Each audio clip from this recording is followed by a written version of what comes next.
This podcast is a part of the Rebel Without a Clue Media Network, featuring That Don't Work For Me Brother, Bullshitting, Slumber Party Massacre Luncheon, Black Manifold Transmissions, Horny Little Book Club, The Open Heart Podcast, Tripped Out and Crazy, Mad Dogs, and The Revolution Will Be Broadcast.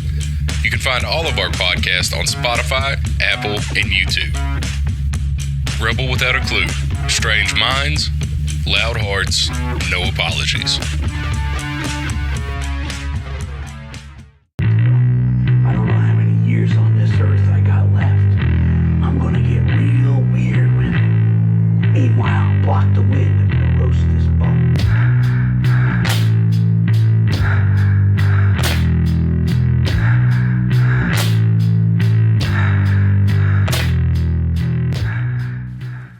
Hello, everyone. Welcome to Tripped Out and Crazy with your boy Chaweenie and your girl Taryn, and coming to you again with another special friend. Who we got on the line? Introduce yourself. Hey, dudes, it's Rob. This is our Chris Jenner. This is absolutely our momager, our Chris Jenner, the man with the plan who handles all of our business. Yes, plug yourself. Tell us about yourself. Yeah. Let's see. Where should I start with this one? I'm used to asking the questions. Okay, I'll do it this way. Okay, so me and started out solo years back. Yes. We were doing, I don't even know what we used, like RSS feed or some shit. Ended up not doing the podcast for a little bit. And then we were invited by Rob to be a part of his network through Riverside and his podcasts. And now he's like our manager. Yeah. So we got Rebel Without a Clue, the podcast network, started a little under a year ago. I think everything's up to except for Tripped Out and Crazy, I think most of our shows are up to 30-something episodes. Let's see. It started it's kind of morbid, but I'm a little bit of a morbid dude. I think we all three are. Yeah. I needed something to occupy my brain after losing a really close family member, and that's who the network is named for. Was my uncle. He was the original Rebel Without a Clue. This fool didn't graduate high school because he didn't get his PE credit because he wouldn't do the hustle.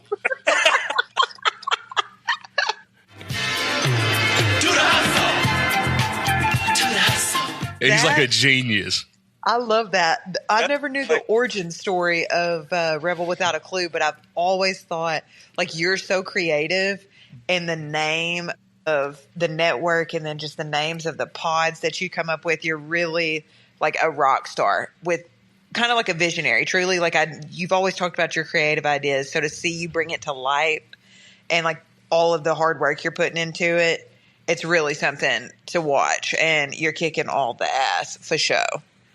I appreciate you.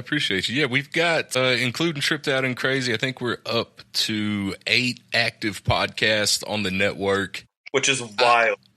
That is truly insane.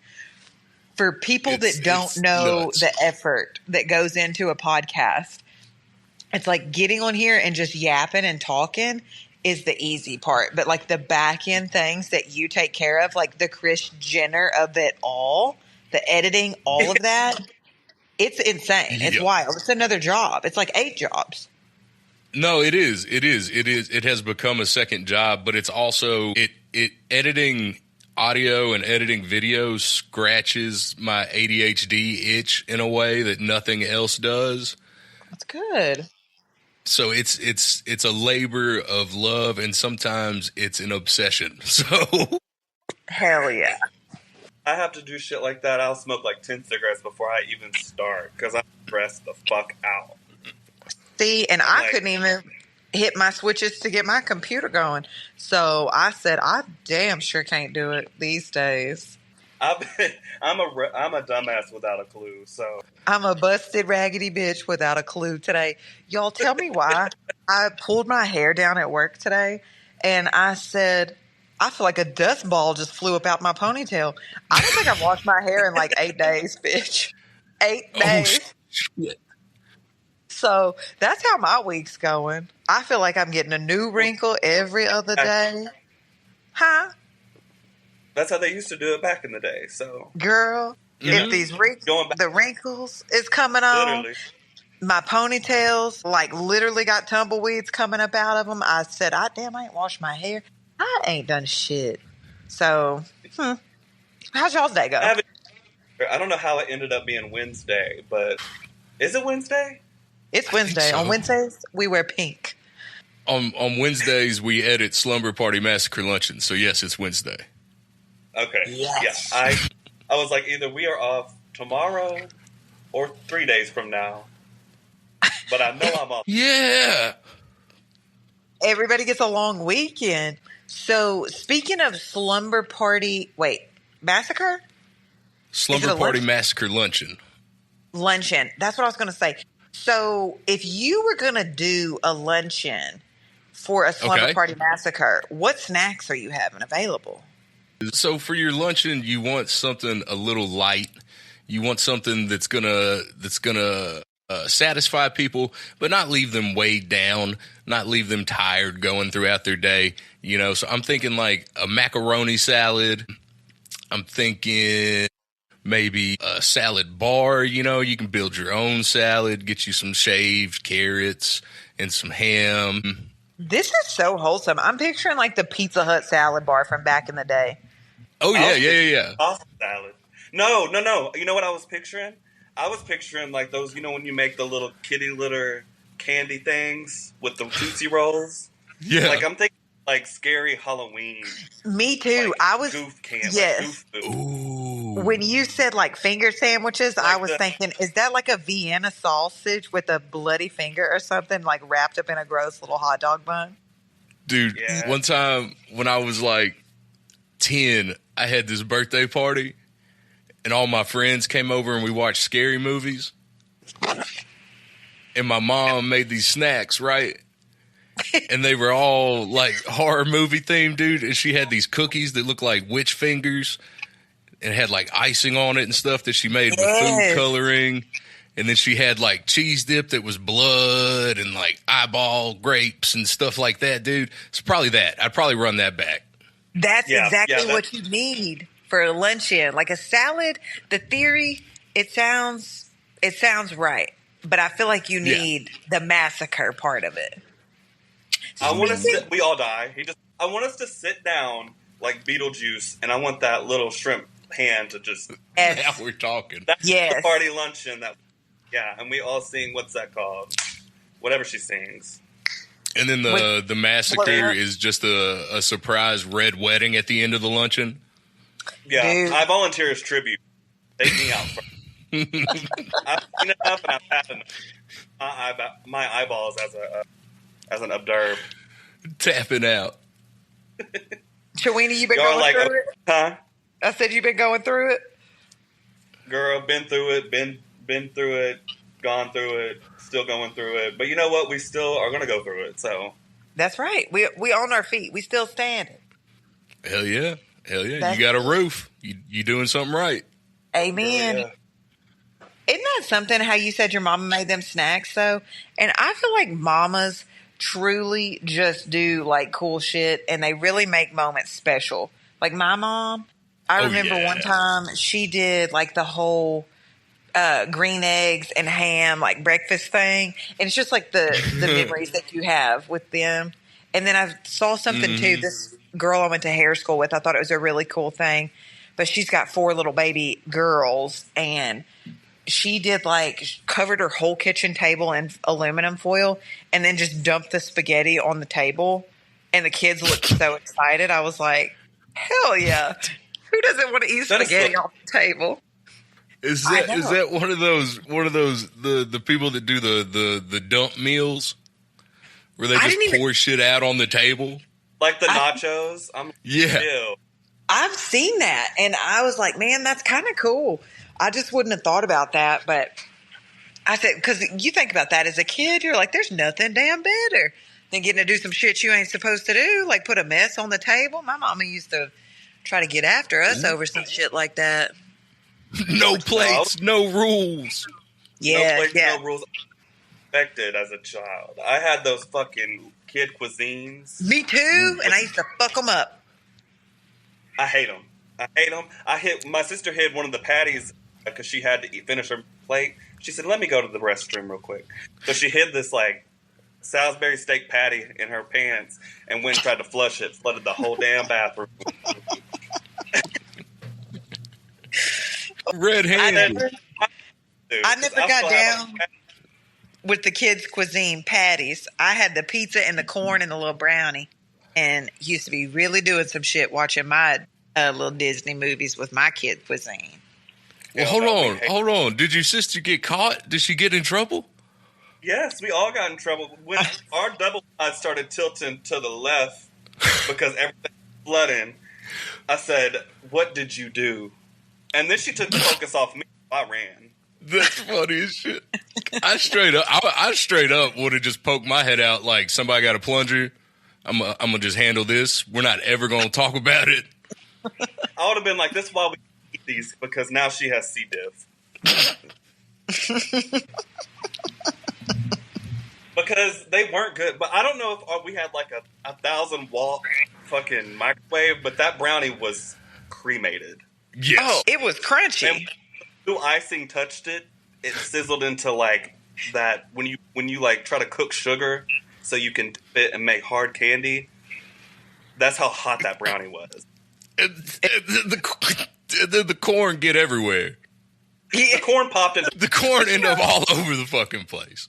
As a child, though, you ain't got no good developed palate. Like, you don't know. You just munching. Yeah, no. I looked that up the other day and I was like, my sworn enemy. I know. I feel that way about the Cosmic Brownie, too, though. And them jumps used to be jumping back in the day. But now I'm like, it's hot trash. No, I'll cut it in half and make an ice cream sandwich still to this day. Now, that is an idea. You were a visionary as well. Damn. Yeah, girl. Well, Did I tell y'all about the time I saw somebody talk about air frying a honey bun? And it almost made me relapse on my snacks. I can't fuck with it because of these allergies that has decided to descend upon my body. But when I saw an air fried honey bun with some vanilla Yarnell's ice cream, Ooh. I said, now that is something I stand behind. leave it to us, all of us from Biometa, to get something that's supposed to make a food healthy and still make some bullshit with it. Yeah. Let me put a first thing in an air fryer. I'm gonna like, you're supposed to make chicken to be healthy. I'm like, honey bun. Are we not? Baby. Even better. Remember when you first got your air fryer and you tried to make some nuggets? Me? And I didn't take the plastic out, or I didn't take the cardboard out the air fryer. When I tell y'all, I'm like the worst adult in the world.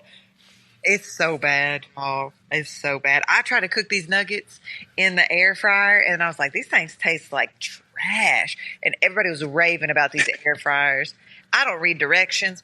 I just go rogue whenever I do something. And I'm like, fuck it. We'll figure it out along the way. I didn't clean this bitch. I didn't take no pieces out this bitch. I literally took it out the box, plugged it in, threw the nuggets in it, and then wondered why it tasted like shit. And I had about 46 pieces of cardboard up in that mug. Probably ink on it and shit. Writing. The plywood at the bottom of Oh, fucking air fryer. 1,000,000%. Chaweenie, do you remember that time you came to my crib and you judged me so hard? You said, can I get a cup of water? I said, make yourself at home. What's mine is yours. What's yours is mine. Oh, And then you go to my fridge, or you go to my cabinet in my luxury apartment, and you said, bitch, is this a Cane's cup? And I said, yes, but I ain't got no ice. Like, I got some of the things, but not all the things. It's like That- styrofoam lid still. That fucking apartment, dude. I walked in and there was no furniture, and she's talking about I'm a minimalist. I was like, oh, okay, all right. She said I'm a but got a fucking deep set, like she's on the set of SpongeBob when he's the fucking jellyfish come in his crib. And I'm Yes. like, The the way whole third floor is bumping. You know, like literally we moved into that thing and I had my CD or my stereo set in there that Rent-A-Center was after me for because somebody else didn't pay their bills. But I said, this belongs to me now. That was talked about on a previous pod. So I had that in there and then maybe a lava lamp or two and then just all my accoutrements for blowing down pounds of pot back in the day. And me and the cats and Tori would be in that mug chilling. And I think back to that, and that was like some of the most fun times in my whole life. And we didn't even have shit going on. You know what I mean? Like we was literally in just a horrible apartment. Yeah. Visit. Remember that? Me and Cody came to visit. I said, "Oh, she's been here for like a year, girl." We walk in, and there's no furniture. Yeah. I remember this one time this dude came over and he was just a friend, but he fixed our toilet seat because every time you'd sit down, the toilet seat would like shift a lot towards the bathtub. I think it was Tori's caked up ass sitting on the seat, knocking them little hinges loose. And he said, "This really how y'all living?" I was like, "Yeah, we ain't got shit." Dude, I came to visit and it was you and Joe hanging out, Tori and Gumby hanging out, Shay and this dude hanging out. And I just remember everybody was going to bed and Taryn looked at me and was just like, "Well, that's all the beds, Rob. I don't know. I don't know what to tell you." You're like laying under the couch. No blanket. Rob, I'll never forget this one time we were at your place and I've never been, speaking of people that got the shit but don't like have all the shits, we was sitting on the couch. I said, "Damn, who sleeps with it at 42 below? It is so cold." He said, "Yeah, y'all crash on the couch. We crash on your couch. You got a pillow. You ain't got no blanket." Blanket, dude. Said, "Lord, who don't have no throw blanket on the back of the couch?" But who am I to talk? Because I didn't even have no fucking couch. Because it was 4 fucking 26-year-old dudes living in that house. That's crazy. But yeah, I also live and still do like a 26-year-old dude most of the time. So I don't know when that evolves. I don't know either. I don't think it's doing. I live like I'm 12 still. But you have taste to Chaweenie. Like, you have good taste. Your houses always look cute, and it's so decorated. Like, y'all will step up in my shit, and you'll be like, "Where is your shit?" And I'm like, "It's in a box." Yeah, but it just sits there. Girl, like, I moved into this crib 3 years ago, and my shit is still in boxes. Still in boxes. It ain't unpacked. None of it. I said, I ain't unpacking it till I find my forever home. That's true. We on the go until then. Yeah, we on the move. And at a moment's notice. It could be anywhere. That's the glory about renting, where I'm like, we could be here today and Florida tomorrow. Yeah. Oh, wouldn't that be some shit? Where would y'all go if y'all wasn't locked in here and there? Where y'all trying to live? Where? I said not Florida, child. Not Florida. I just like the beach. I do too. I would probably go if I wanted to go to the beach. I would probably go to like North Carolina. That'd be cool too. Is there a beach where weed's legal? That's a good question. Because it's not Florida. California. That's where I'm headed. Yeah. Yeah. And California would be dope too because you got everything. Like from southern to north, you literally have everything in the whole state. That would be fucking sick. And the weather's dope all the time. That's why they charge you so much to live there. Anywhere where it's like primetime 70 sunny, like nice. Yeah. They're like, okay, you have to pay $8,000 a month to live here. But that is even Skid Row. Skid Row. I've been listening to Mark Leda videos all day. But Mark who? Mark Leda from Soft White Underbelly. When I tell y'all I am obsessed, I'm obsessed. Yeah, I love. What does he do? He is awesome. I listen to him literally every single morning. He drops a video, but he talks about kind of the underbelly of society, kind of quote unquote, why the name is Soft White Underbelly. But this dude is just this straight laced photographer, and he kind of set up a studio on Skid Row. And then he started doing these interviews with all of these people, and he's just sharing their stories. So it's really kind of given an eye-opening platform onto people that you would probably walk right by outside in the real world and not think twice about speaking to. But then you just get it peels back the layers. And to me, that's just super fascinating. Like people in recovery, addicts, pimps, prostitutes, all the things. The spectrum is so wild. Like It's you have like crazy. people that have been through like sexual assault, but then he's also interviewing people that have sexual assaulted people. I know. So, Oh my like, God. you know what I mean?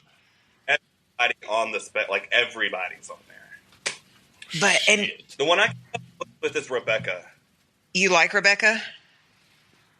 I'm not saying I like Rebecca, but that's the one I keep up with the most. She's a fascinating girl, but you really see her. Sometimes he'll highlight her and she's manic and you can completely tell she's like fried.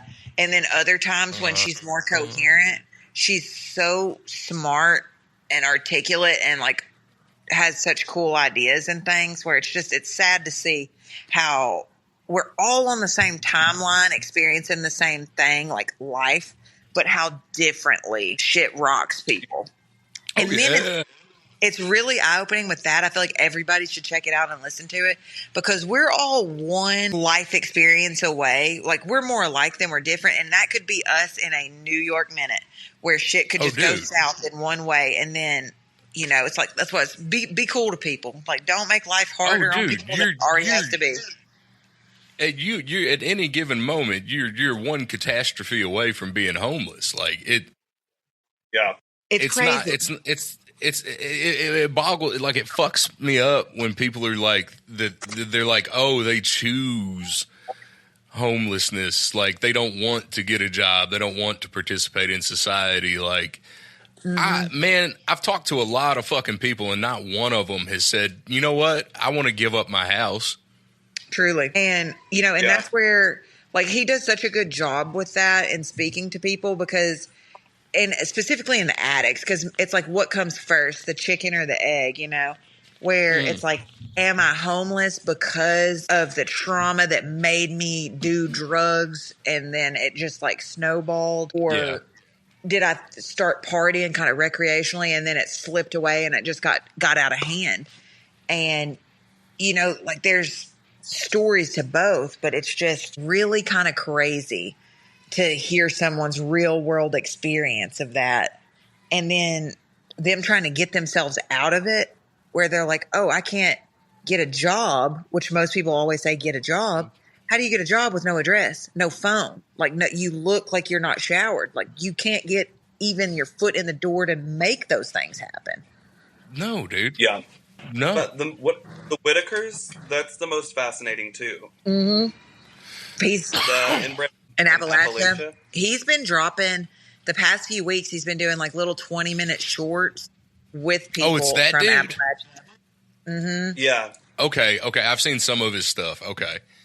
Yeah, and he's not an addict. He's never done drugs, but I was like, there's something to that, to like sit down with people and have them be so transparent with you. I really feel like that's that man's superpower because not everybody will. And his do what? You kind of broke out. And like his patience with these people.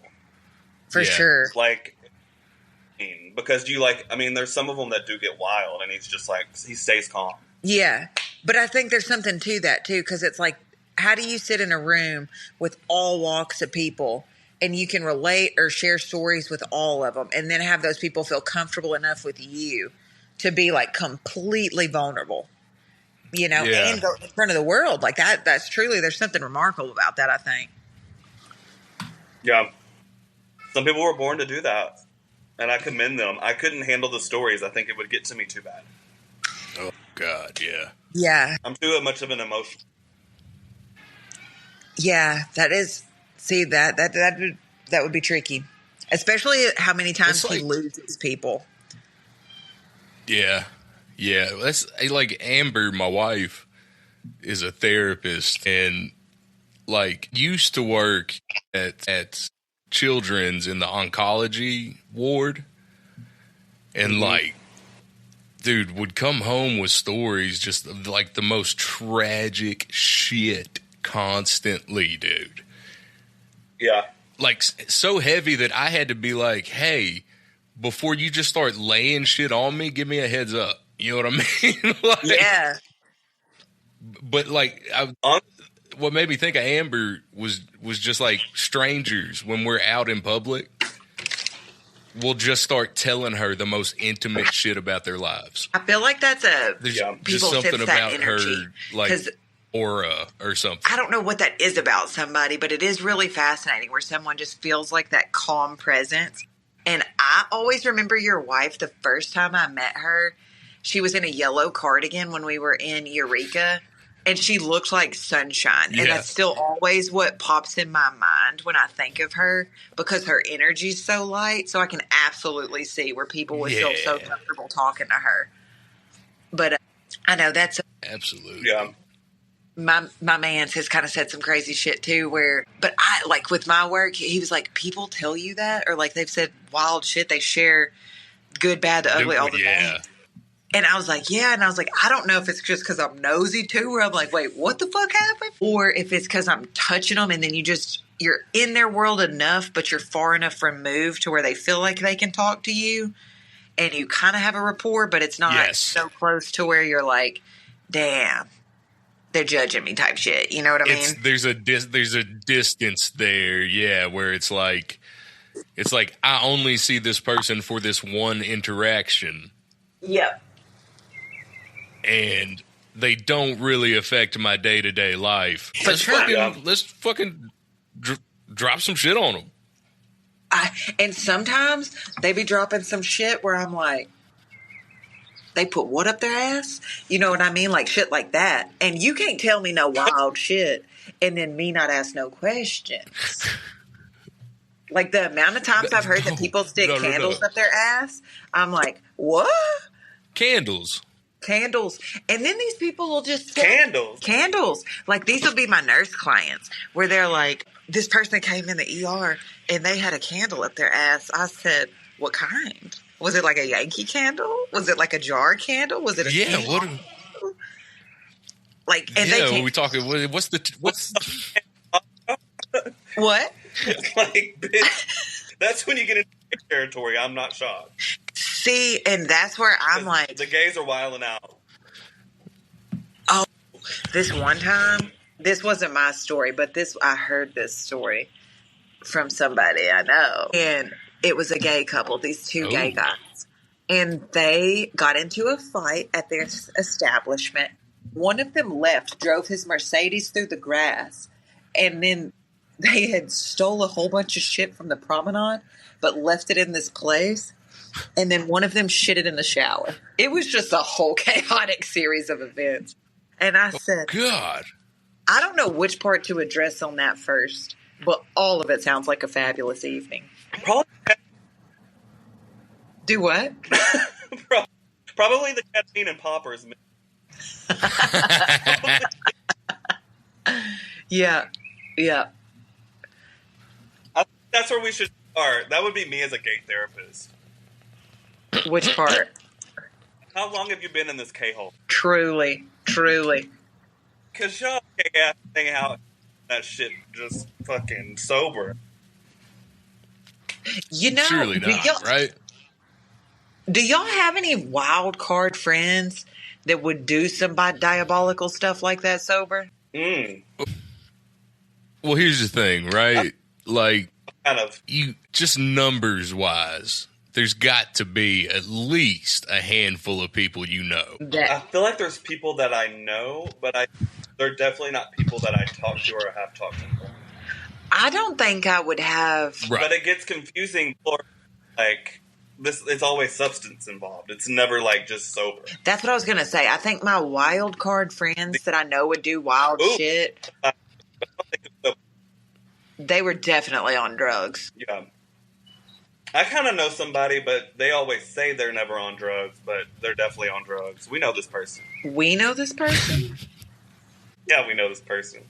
They're from Stuttgart. Oh, I know. That's where... I sent it in the chat. Send it in the chat. Let me see.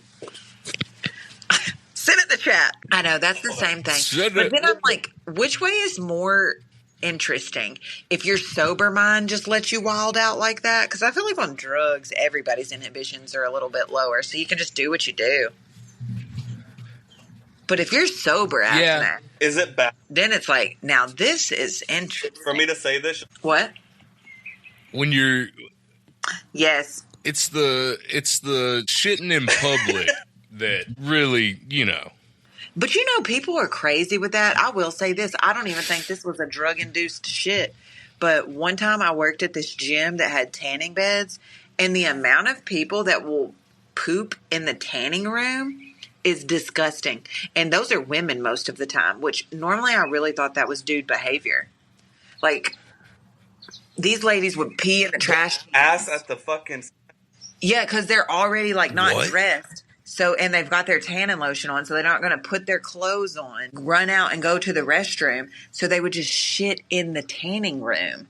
And I was like, this is disgusting. I literally just saw someone else talking about this from down around our neck of the woods. So I don't know if this is just an Arkansas County thing, but I'm like, y'all bitches need to do better. Tighten the fuck up. Co-op. The co-op? This is some co-op shit. The co-op? Dude, I've never in my life seen such horrendous conditions as the co-op. Oh, God. The co-op. You talking about in Stuttgart? Yeah. Hell yeah. I used to work there. I've been in the trenches. It smelled like fried bologna and kabuki. And when these farmers would walk in there and shit down the walls, I said, this is really what you said doing? We got all the S's. Sandwich, shit, and swastika.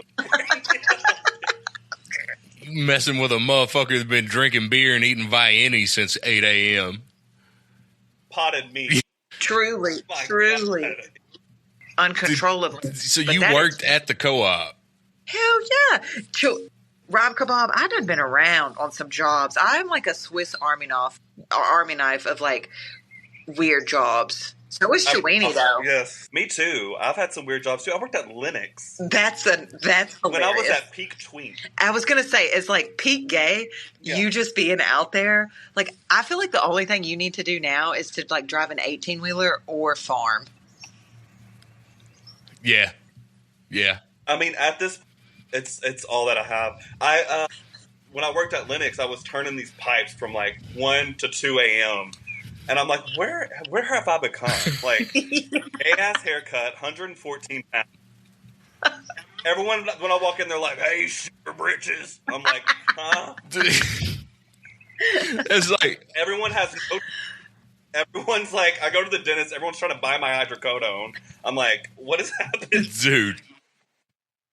See, I did security for a little bit. And that's... Do what? I did security for a little bit. At a hospital, and there would be people coming up to me like, what do I do in an emergency? Like what goes down if like this happens and this happens? And I'm like, I don't, dude, I just roasted one in the parking lot. You see me run, you run, dog. Like, fucking. It's like, you're like, define emergency. Exactly. Yeah, call a real cop, my friend. Yeah. Not one of these rent-a-cops. Yeah. Girl, I swear to fucking God. I'm like, I'm still in this Halloween, dude. Yes, dude. And they had us wearing fucking tactical pants and shit, dog. Hell no. I'm like Officer, what's his name? Reno 911. It was. That's funny. Goofing. That's how I would dress. So you look the part, but you said, I am not the person for this. Oh. No. That is so funny. Y'all need security. I'll be on the empty 5th floor watching fucking kung fu movies on my phone. Like that part. I would if it was like I thought the job application said insecurity. I'm so sorry. I got that nailed. I thought it's security. I am so sorry. I'm so sorry, all the casualties. I am so sorry. See, that, Dude. But at least What? what'd you say, friend? oh, I think you I was cut going to out. say, I feel like they would have to pay $14 million for me to do anything security based or something like that. Like, I can't risk it for no biscuit for $15 an hour. Oh, dog. This was in 2013 or 14. Dude, I was making $9 an hour. And they going to ask you to secure a whole hospital and you can't even pay you double digits? No. Dude, it was fucking crazy. It was the hospital. There was 3 patients. Exactly. Well, at that point, I would be the emergency because we about to cause a commotion up in this thing. I'm robbing everybody. The way I would give up so quick, I'd be like, take everything. I would join. Oh, yeah, fucking hell yeah, dog. I'll let you in the fucking X-ray lab. Let's hit a fucking lick, dude. That's that part. Bitch, yeah. And this is how my Do you know how to get rid of an MRI, my dude? Yep. I have watched Mad Money way too many times not to know how to rob some shit. 1,000,000%. I'll be in there and what way with everybody has like morphine drips and shit, and I'm like gloves, tongue compressors. You know the shit you look through when you're about to get your exam? That's the shit I would steal. Do y'all Home dig through the shit in the doctor's office when you go in there? Before the Fuck doctor yeah. comes in? Or do y'all just sit there and wait? Yep. I gotta make sure this ain't no fucking staged room. I need to make sure he's got everything he needs. This room I can't open the cabinets and they're empty. True. Yeah, I need to know that this room is used and that this is a facility that is used to catering to patients. See, I don't ever do that, but I do Yeah. be looking in that little Sharps container box. I'm like, is it full? Are y'all disposing of the things that could cause serious disease well? That's what I be looking at. Ooh, what's the worst thing you could find in there if you opened it? In the Sharps Like you container open box? it and imagine the most terrible huh? Like just in the facility itself? In the doctor's room? No. Say you open that thing. The Sharps container. You look in it. What's the most terrifying thing you can imagine looking in and seeing? An empty box. That, because I'd be like, I know they in here doing some Because y'all ain't shit. vaccinated. Or like maybe an amputated body part that like got disposed in there. Or if I just saw some like super rusty, crusty, dusty needles. Yeah. Y'all, because that shit scares me. What do y'all think? What if somebody was like hiding their snack cakes in there? If I open it up, the Sharps container in the doctor's office, and I see a used condom, Ooh. do you stay? I'm getting up and I'm getting on out of there. I feel like both of those are horrible because one, it's probably the honey bun that they're waiting to put in the air fryer in the employee break room like we just talked about. Or two, if you saw a condom, I'd be like, clearly they was banging on this table. So I'm going to go. Like, I'm going to go. Ooh. This clinical setting should not induce those types of feelings. So something is severely wrong. I got to get up out of here. There's like 3 places that you can run into a condom and it's not jarring. You know what I mean? 3 places. Name the 3 places.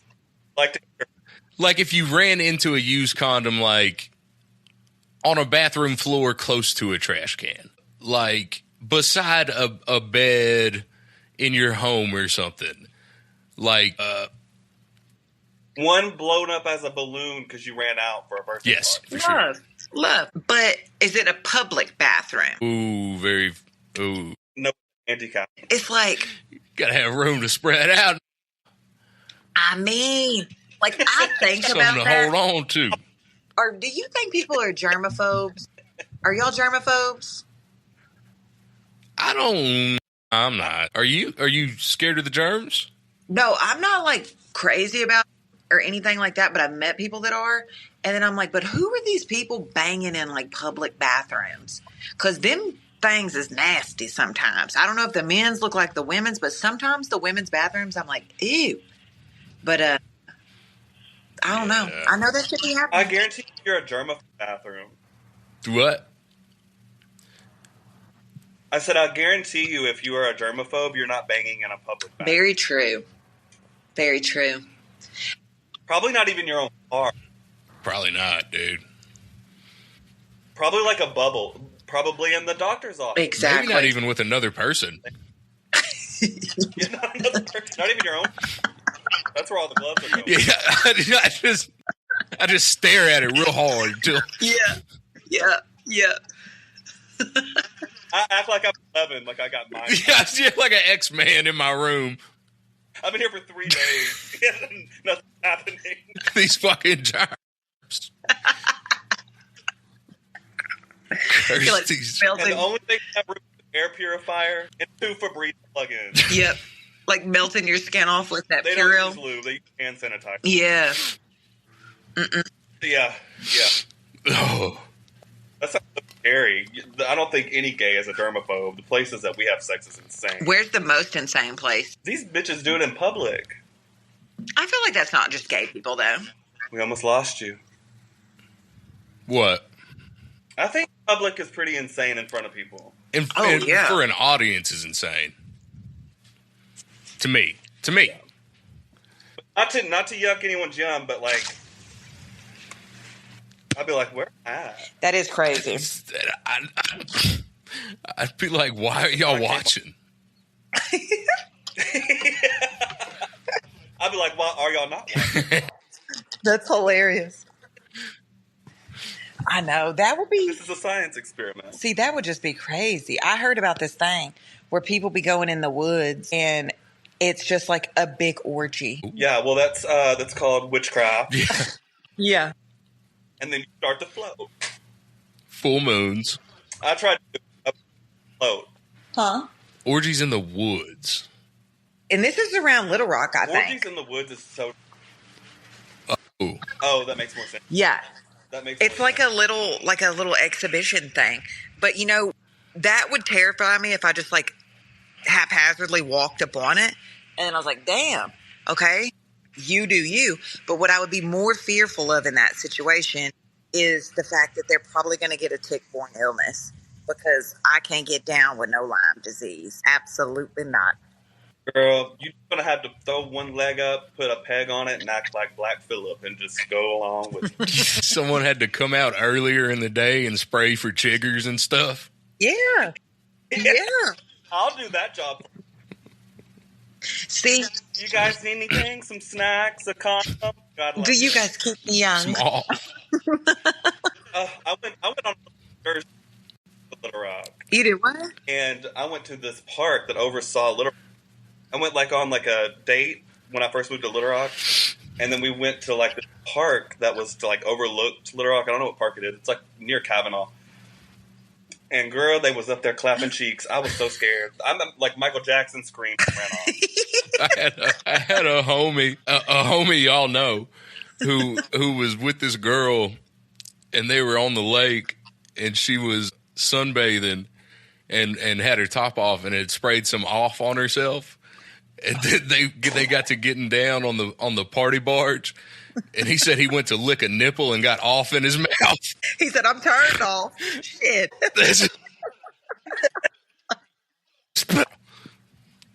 Pepper sprayed his whole throat. Yeah, dude, fucking.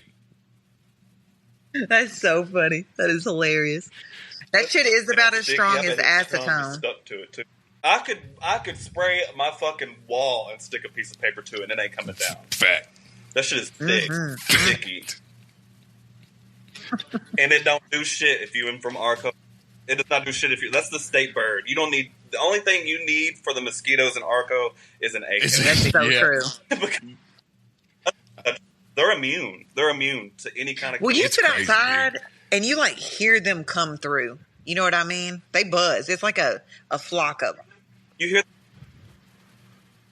Oh, they come in waves. They drink. Yeah, they drink Everclear. Very true. Mad Dog. Like it's Mad Dog. Yeah, they them. That's why my mom's They like fuck pit bulls. down. Hell yeah. But ride one of them. No shit. No shit. Dracon. Do we have anything we want to encourage the people for the next week? What are we into? What are we looking forward to? I will say House of the Dragon has been pretty fucking amazing, so that's what I'm going to plug. Hell yeah. Last episode, so fucking good. I'm waiting until more of them drop because I can't watch those weekly like we did Euphoria. So once everything's out, I'm going to have to catch up on that shit. And I'm going to plug all of this whole 90 Day Fiancé situation, every single bit. 90 Day Last Resort, 90 Day Diaries, 90 Day Fiancé, Chef's Kiss. It is fascinating. Rob Kebab, what about you? I am going to plug... Slumber Party Massacre Lunch. Yeah. Like, we're going to plug... Let's see it. Slumber Party Massacre Luncheon, the Black Manifold Transmissions, Horny Little Book Club, The Revolution Will Be Broadcast, Mad Dogs, Open Heart Podcast, That Don't Work For Me, Brother, and Bullshitting. Plugging all of those. You can find all that shit on Apple, Spotify, and YouTube. Check out the website, www.rebelwoaclue.com. Do me a favor. Get on Facebook. Check out the Midnight Mass with the Reverend Wright and the Brother Herman Innards. For live show updates, we've got a show at Birdie's Cabaret 717 showing the film Piranha. If you need your yard mode, hit me up. Don't hit me up. And you can always never go wrong reading The Rainbow Fish before you go to bed. I love that. Yes. And I will say listen to the band Mammoth Caravan. Hell yeah. And the Big Bad. Love that. We've given the people a lot of good ideas. And when you're done with all of that, if you still need something to listen to or check out, pop over to YouTube and listen to that Soft White Underbelly and be a better human. We like it. We love it. And we hope you have a wonderful, wonderful week. And next week, we're going to try to fit Taryn Parker into a beer can. So stay tuned. Love that. Later, dudes. Goodbye.